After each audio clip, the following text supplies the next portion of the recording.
That's actually really current. This past weekend, I was out just doing yard work along the fence line, and an older couple stopped by and said, they had actually come to our vegan festival the year before, but they asked what recent residents we had, and I told them a little bit about Jones, and I said that Jones came from the southern states, and he was on his way to there, and he jumped off the truck. And someone rescued him. We actually had two other pigs coming up from North Carolina at the same time, so he found his way to them. They always find their way to them from someone. So when he got here, he had road rash all over him. He was a tiny little guy. He's getting bigger by the day. But this couple, after I told them about all of these different animals, the gentleman, when he was driving away, he said, we're interested in volunteer opportunities. We live in Catskill, which is a half an hour away. He's like, the story about Jones, the pig that jumped off the truck, really got me in the heart. So definitely Jones is a new one.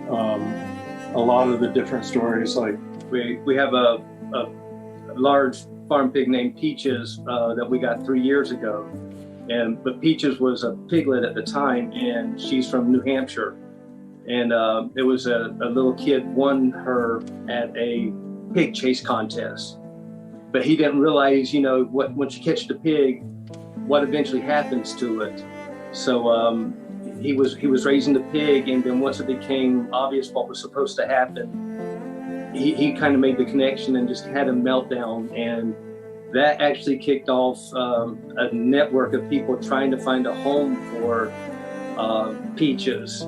So they're from New Hampshire. They reached out to a friend in Manhattan who reached out to a friend up here in Middleburg that happened to know about us.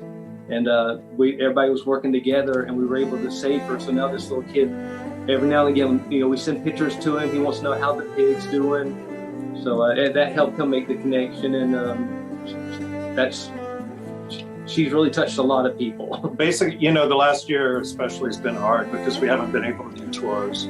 We haven't had volunteers, but we try to, any animal that's out, we try to at least tell a little bit about where they came from. And almost all of them have inspiring stories. So, it's a few that obviously we can't spotlight every animal every day.